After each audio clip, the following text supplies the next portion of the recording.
जय माताजी मित्रों, पुष्पानी रसोईमां तमारुं स्वागत है। आज આપણે કાકડીના પરોઠા બનાવવાના છે। તેના માટે એક કાકડી લીધી છે। મેં મોટી સાઈઝની એક કાકડીને ધોઈ લીધી છે। પહેલા આપણે તેની છાલ ઉતારી લઈશું। લેવાની છે। તમે આલુ પરોઠા ખાધા હશે, દૂધીના પરોઠા ખાધા હશે, મેથીના ખાધા હશે, પણ એકવાર આ કાકડીના પરોઠા જરૂરથી ટ્રાય કરજો, બહુ ટેસ્ટી લાગે છે। જો બાળકો કાકડી ના ખાતા હોય તો તમે આ રીતે બનાવીને તેમને ખવડાવી શકો છો। પહેલા તેની છાલ ઉતારી લઈશું।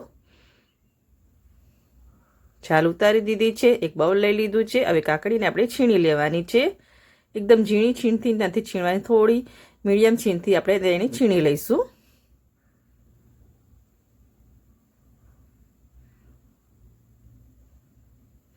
છીણી લીધી છે।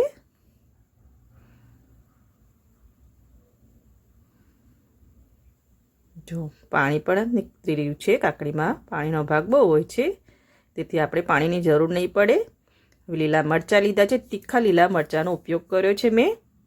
2 થી 3 લીલા મરચાં કટ કરી લીધા છે ઝીણા। કોથમીરના પાન લીધા છે।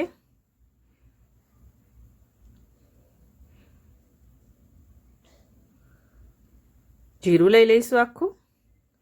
સ્વાદ અનુસાર મીઠું લઈ લઈશું।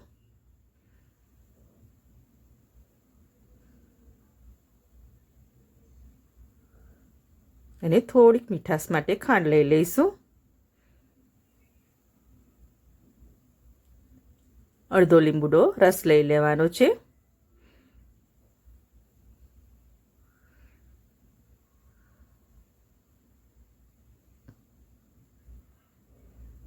મસાલા બધા રેડી કરી દીધા છે।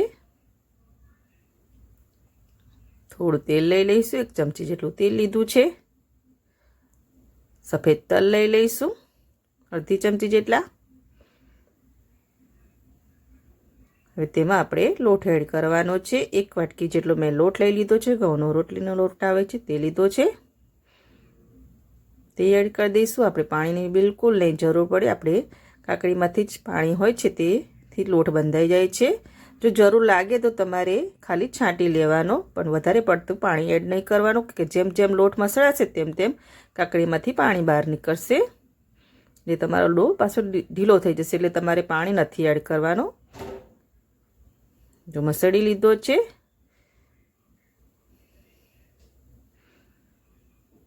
હવે આ ડોને આપણે બાંધીને રેસ્ટ નથી આવવાનું, કે કાકડીના કારણે ડો આપણો સોફ્ટ થઈ જશે।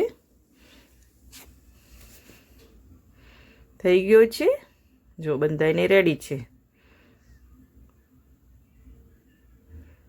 થોડો તેલવાળો હાથ કરીને હળવેથી તેને મસળી લઈશું।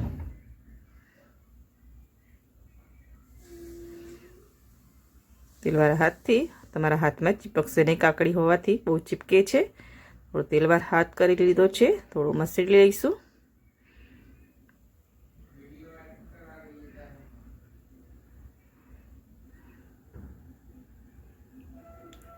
હવે આપણે પરોઠા વણીશું, તેથી લુવા લઈ લઈશું। પાટલી લઈ લીધી છે। થોડો કોરો લોટ છાંટી લઈશું। લુવો લઈ લઈશું। હલકા હાથે તેને વણી લેવાનો છે। થોડો અટામણ માટે લોટ લઈ લઈશું।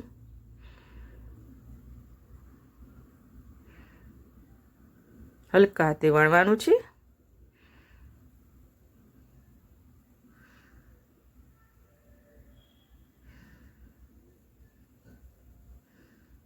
થોડો લોટ છાંટી દેવાનો।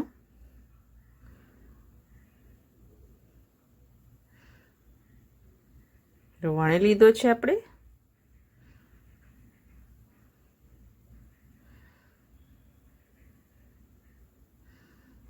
આ રીતે આપણે બધા પરોઠા વણી લેવાના છે।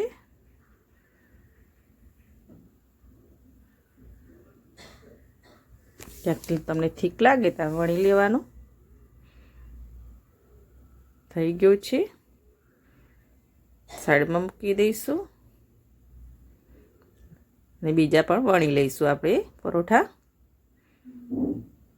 તવી મૂકી દીધી છે મેં, તેના પર પરોઠો એડ કરી દઈશું। પહેલે 2 સાઈડ થોડો થોડો શેકી લઈશું, પછી આપણે તેના પર તેલના ટુવા દઈશું। એક સાઈડ હલકું શેકાય એટલે તેની સાઈડ ચેન્જ કરી લેવાની છે. જો હલકું શેકાઈ ગયું છે, એની સાઈડ ચેન્જ કરી લીધી છે. બીજી સાઈડ પણ હલકું શેકાઈ જાય પછી તેના પર તેલ એડ કરવાનું છે. પહેલેથી નથી એડ કરવાનું. સાઈડ ચેન્જ કરીશું. જો હલકું શેકાઈ ગયું છે, હવે તેલના ટુવા દઈશું.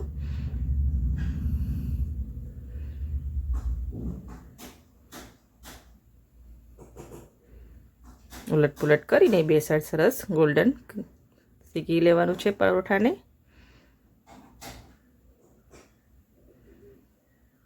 મીડિયમ આંચ ઉપર શેકવાનો છે, એકદમ હાઈ ગેસ પર નથી શેકવાનો. એક સાઈડ ગોલ્ડન થઈ ગયો છે, બીજી સાઈડ પર આપણે શેકી લઈશું. અડધે પ્રેસ કરીને શેકી લેવાનો છે. ઉલટ પુલટ કરીને મેં સરસ ગોલ્ડન શેકી લીધો છે પરોઠાને.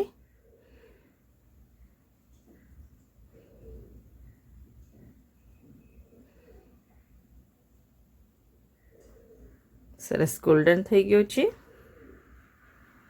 અને એકદમ સોફ્ટ બને છે દૂધી કાકડીના કારણે.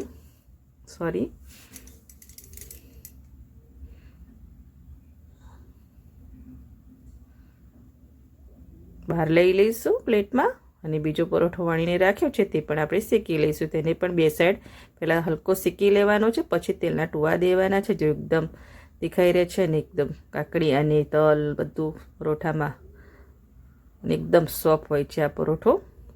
બીજો પરોઠો પણ બે સાઈડ શેકી લીધો છે. જો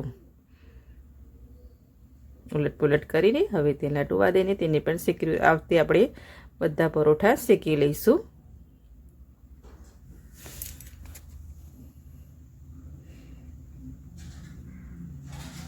તેલના ટુવા દઈ દીધા છે. ઉલટ પુલટ કરીને બે સાઈડ